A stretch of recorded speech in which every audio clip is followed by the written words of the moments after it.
Now I have everything up, and this is my favorite part. It's called the dressing.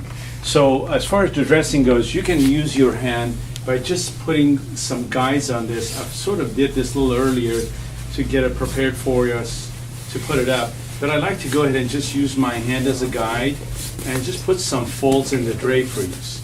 Once I've done that, then what I like to do is just let the fabric down like this and just kind of go from the around here, because our drapes are extra long. I like to just go ahead and grab them from down here and sort of work my way up by keeping the folds in place and working my way up again in an angle and towards the hold back right here.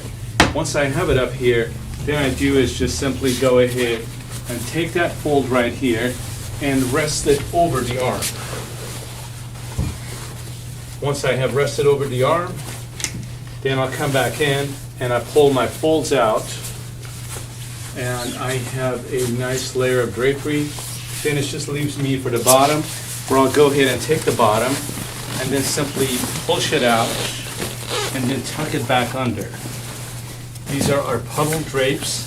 They are very lavish, and they are definitely extra long, and they'll accommodate what you're trying to do, and they look gorgeous. So I'm going to go ahead and do the other window as well, and we'll come back and look at the finished product. So as you can see, the draperies were not that difficult to put up. It took a little bit of time, however, though, all the hardware, everything comes with the instruction.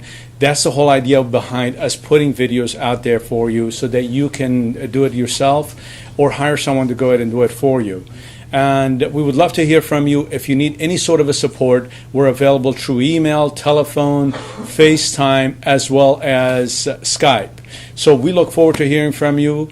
Don't hesitate to give us a call if you have any concerns whatsoever. And thank you for watching.